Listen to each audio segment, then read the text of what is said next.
So body composition tells us a lot of specific markers. One of those is intracellular water. Your body is made up of millions and trillions of cells. Eye cells, hair cells, liver cells, kidney cells, and these cells, all the way down in the center of them, there's the nucleus where your DNA lives. There's organelles like ribosomes, endoplasmic reticulum that make proteins for you. There's the mitochondrion that make your energy.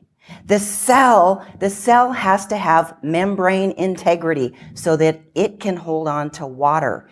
Intracellular water is very important, and body composition with a body composition analysis will tell us if your intracellular health is healthy. Are you holding on to water? Is the cell membrane okay? Or are you toxic or perhaps dehydrated?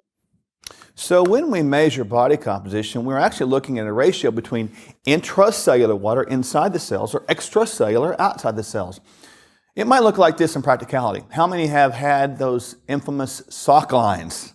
The sock lines. You put socks on, you pull them off, you're like, oh, I can still see what kind of socks I wear. And if you have one that has the brand up top, it's labeled right there in your skin, right?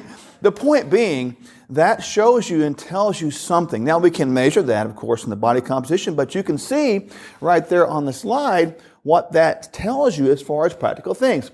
How many thought that that could be an indicator of toxicity?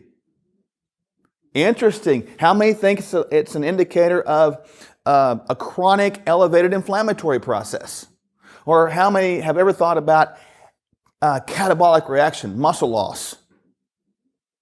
See, it's important that water must transfer inside the cells and outside the cells back and forth, and you got to get that ratio right.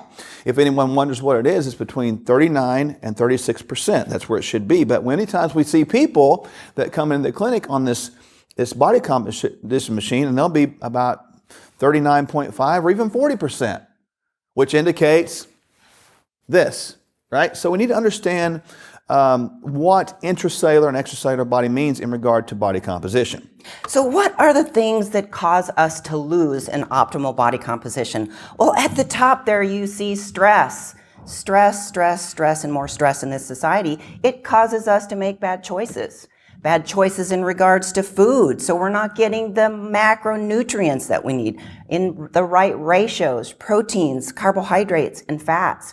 We're missing the essential micronutrients from vitamin A, your B vitamins, vitamin C, other antioxidants that drive cellular health. It starts to get us off track with our sleep. We get indebted to sleep in the things that we can't make up with just extending a long weekend.